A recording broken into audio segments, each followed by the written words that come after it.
$55 million. What we did was we broke out the cost of each of the different renovations or additions by school. So from Mill Valley, to improve Mill Valley would be about $10.4 million. Lakeview Elementary is about 4.6. To turn Country Meadows back into an elementary school is about 4.9 million. The new middle school has a total cost of about 34.1 million.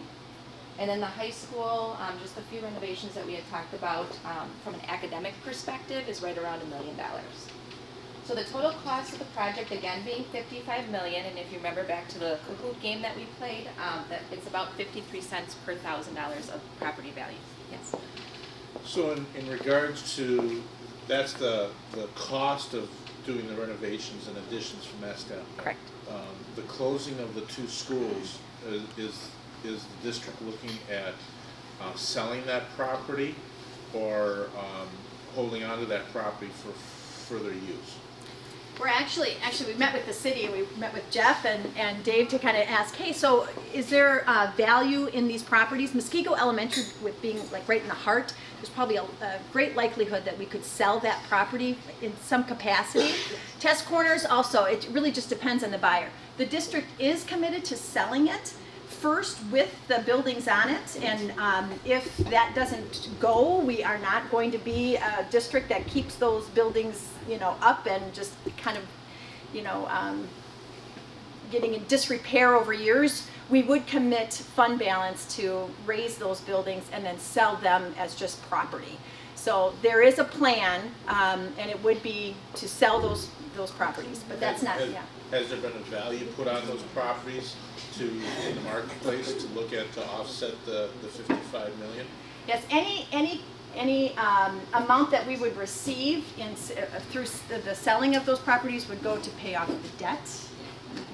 I think the board would have to decide how they wanted to approach that, but the problem with assuming we're going to sell something to pay for these improvements is the timing of those two things has to line up perfectly. Well, I understand that, So, but I mean from that standpoint, if you're going through and putting the referendum out and you move forward with this, that those properties automatically, because you made a decision to sell them, are being put on the market, even though you're still using them for another year. Yeah, I think it's the district's desire to list and sell those properties after the referendum passes, and the board will need to make a decision as a group or a commitment of what they would do with the proceeds from that sale as we move forward. And I think we'll get to that before we get to the formal referendum campaign.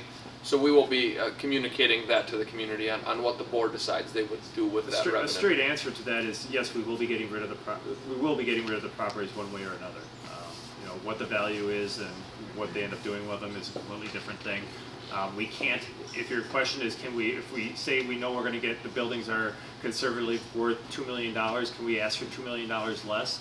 The way state law works with bonding and everything else, no, we're not allowed to do it that way. So we have to. Well, I understand that. Okay. What I was looking at is if we're looking at $55 million, and let's just say you have $10 million in those two buildings, that there's going to be $10 million after those sales going back into the school budget. It wouldn't be going. Well, it goes back into school finances. It would fall back into fund balance. Wouldn't. It would go back into the savings account, which we could then use to either pay down the debt later, which would pay it off sooner. It wouldn't lower your taxes until the back end of it. Right. But there's all different uses we could use of that. We're going to use it the most fiscally responsible and beneficial to the taxpayers at that point. Great question. Great question.